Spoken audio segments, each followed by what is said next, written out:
Terima kasih Benita, merupakan suatu kehormatan bisa bersama Anda malam ini.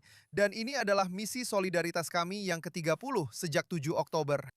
Saya berada di sini pada 7 Oktober. Kami memiliki delegasi yang terdiri dari 264 pemimpin Kristen dari seluruh dunia yang berangkat pada malam tanggal 6. Dan saya serta keluarga saya tinggal beberapa hari tambahan. Jadi kami berada di sini pada tanggal 7 dan di sini selama 10 hari pertama masa yang mengerikan itu. Jadi kami telah datang secara rutin sebanyak 30 kali sejak 7 Oktober. Bahkan saat kami naik pesawat untuk datang, jelas sekali rudal-rudal sedang berterbangan. Tapi kami tetap naik pesawat karena kami membawa pesan tegas untuk rakyat Israel. Dan pesannya adalah bahwa Israel tidak sendirian. Ada jutaan umat Kristen di seluruh dunia yang berdiri teguh dan tegas bersama negara Israel, baik di masa baik maupun buruk. Kami di sini untuk menguatkan kalian.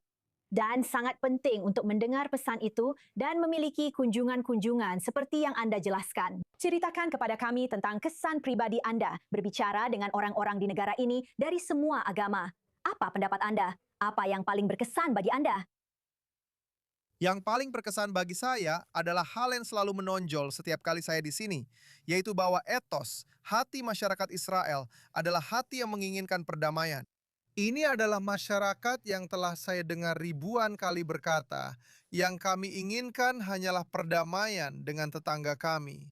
Dan ketika Anda mendengarkan kebohongan, ketika Anda mendengarkan propaganda yang disebarkan melalui Ikhwanul Muslimin, melalui Qatar, melalui semua proksi di seluruh dunia yang menggambarkan Israel seolah-olah genosidal.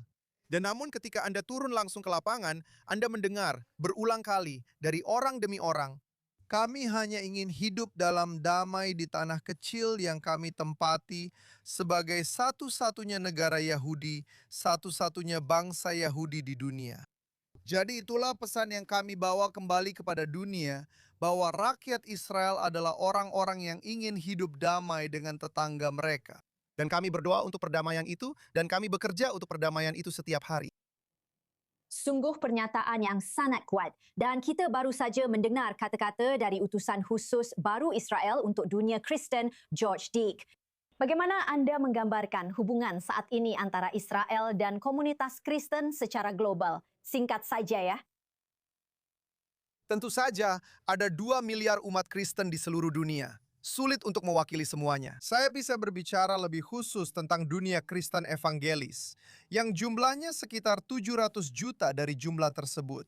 Kekristenan evangelis secara klasik sangat filosemit, sangat mendukung bangsa Yahudi dan negara Israel. Hal itu sedang diserang di dunia TikTok, Instagram, dan potongan-potongan suara saat ini. Tapi solusinya adalah membawa para pemimpin ke sini, ke tanah ini. Kami telah memberikan beasiswa kepada 1086 pendeta yang telah kami bawa ke sini.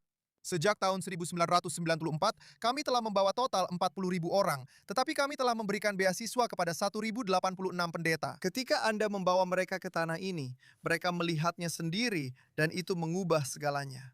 Dan mereka kembali lagi dan lagi. Dan Menteri Luar Negeri saat ini, Gideon Saar, dia memahami hal ini. Dan Mitzrad Hachutz, Kementerian Luar Negeri, sedang melakukan pekerjaan luar biasa dalam memperkuat hubungan-hubungan ini. Dan sekarang, sahabat saya selama 15-20 tahun, George Dick, sang duta besar, telah ditunjuk untuk posisi yang sangat istimewa ini. Jadi saya percaya ada harapan untuk masa depan bagi generasi berikutnya. Dan ada banyak sekali manfaatnya seperti yang anda katakan ketika orang-orang datang ke sini untuk melihat langsung dengan mata kepala sendiri. Kami menantikan ke-31 ke negara ini, Uskup Robert Stearns langsung dari Yerusalem. Terima kasih banyak telah bersama kami di acara ini. Terima kasih. Terima kasih, Benita.